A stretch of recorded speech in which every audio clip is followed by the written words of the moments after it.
ಚಿತ್ರದುರ್ಗದ ರೇಣುಕಾಸ್ವಾಮಿ ಕೊಲೆ ಪ್ರಕರಣಕ್ಕೆ ಸಂಬಂಧಪಟ್ಟಂತೆ ಇವತ್ತು ಪವಿತ್ರ ಗೌಡ ಜಾಮೀನು ಅರ್ಜಿಯ ವಿಚಾರಣೆ ಕೂಡ ಇದೆ. ಹೈಕೋರ್ಟ್ನಲ್ಲಿ ಜಾಮೀನು ಅರ್ಜಿಯ ವಿಚಾರಣೆ ನಡೆಯುತ್ತೆ. ಸೆಷನ್ಸ್ ಕೋರ್ಟ್ನಲ್ಲಿ ಬೇಲ್ ಅರ್ಜಿ ವಜಾಗೊಂಡಿತ್ತು. ಹಿಂದೆ ಅರ್ಜಿಯನ್ನು ಹಾಕೊಂಡಿದ್ರು ಅನುಕುಮಾರ್, ಪವಿತ್ರ ಗೌಡ ಸೇರಿದಂತೆ ಕೆಲ ಆರೋಪಿಗಳು ಅವರ ವಕೀಲರ ಮೂಲಕ ಅರ್ಜಿಯನ್ನು ಸಲ್ಲಿಕೆ ಮಾಡಿದ್ರು. ಆ ಅರ್ಜಿ ವಜಾಗೊಂಡಿತ್ತು ಸೆಷನ್ಸ್ ಕೋರ್ಟಲ್ಲಿ. ಆದ್ರೀಗ ಇವತ್ತು ಹೈಕೋರ್ಟ್ನಲ್ಲಿ ಜಾಮೀನು ಅರ್ಜಿಯ ವಿಚಾರಣೆ ನಡೆಯುತ್ತೆ. ಏನಾಗಬಹುದು ಪವಿತ್ರ ಗೌಡ ಭವಿಷ್ಯ ಅಂತ. ಈ ರೇಣುಕಾಸ್ವಾಮಿ ಕೊಲೆ ಪ್ರಕರಣದಲ್ಲಿ A1 ಆರೋಪಿನೇ ಪವಿತ್ರ ಗೌಡ.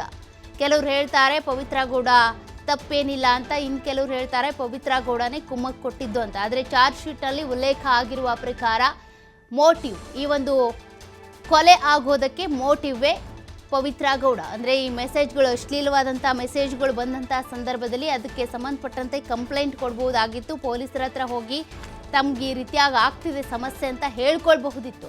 ಆದರೆ ಅದ್ಯಾವುದನ್ನು ಮಾಡದೆ ಪವನ್ಗೆ ತಿಳಿಸಿ, ಪವನ್ನಿಂದ ದರ್ಶನ್ಗೆ ಅದು ಹೋಗಿ ದರ್ಶನ್ ಈ ರೀತಿಯಾಗಿ ಗ್ಯಾಂಗ್ ಕಟ್ಕೊಂಡು ಆ ಗ್ಯಾಂಗ್ನವರೆಲ್ಲ ರೇಣುಕಾಸ್ವಾಮಿನ ಕಿಡ್ನ್ಯಾಪ್ ಮಾಡಿ ಅದಾದ ಬಳಿಕ ಪಟ್ಟಣಗೆರೆ ಶೆಡ್ನಲ್ಲಿ ಕೊಡಬಾರ್ದು ಹಿಂಸೆಯನ್ನು ಕೊಟ್ಟು ಹಲ್ಲೆ ಮಾಡಿ ಸಾಯಿಸಿದ್ರು.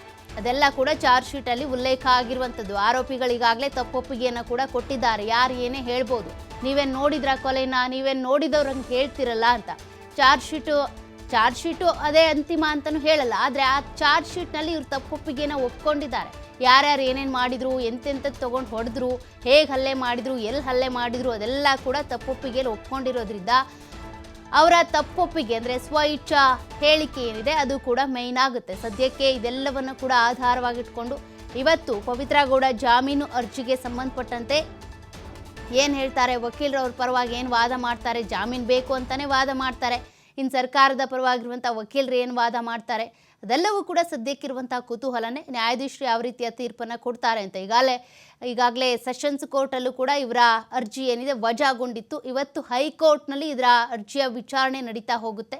ನೋಡಬೇಕಾಗುತ್ತೆ ಏನೆಲ್ಲ ವಾದ ಮಂಡನೆ ಮಾಡ್ತಾ ಹೋಗ್ತಾರೆ ಅಂತ. ಇವರ ಪರ ವಕೀಲರು ಜೊತೆಗೆ ಸರ್ಕಾರ ಪರ ವಕೀಲರು ಅವರ ವಾದ ಮಂಡನೆ ಹೇಗಿರುತ್ತೆ, ಯಾವ್ಯಾವ ಪಾಯಿಂಟ್ಸನ್ನು ರೈಸ್ ಮಾಡ್ತಾರೆ, ಪ್ರಕರಣದಲ್ಲಿ A1 ಆರೋಪಿ ಆಗಿರೋದ್ರಿಂದ ಏನೇನು ಮಾಡಿದ್ದಾರೆ ಅದೆಲ್ಲದ್ರ ಬಗ್ಗೆ, ಅವರ ಭಾಗಿತ್ವದ ಬಗ್ಗೆ ಕೂಡ ಉಲ್ಲೇಖ ಆಗಿರೋದ್ರಿಂದ ಅದಕ್ಕೆ ಸಂಬಂಧಪಟ್ಟಂತೆ ಕೋರ್ಟ್ ಯಾವ ತೀರ್ಮಾನವನ್ನು ಪ್ರಕಟ ಮಾಡುತ್ತೆ ಅಂತ.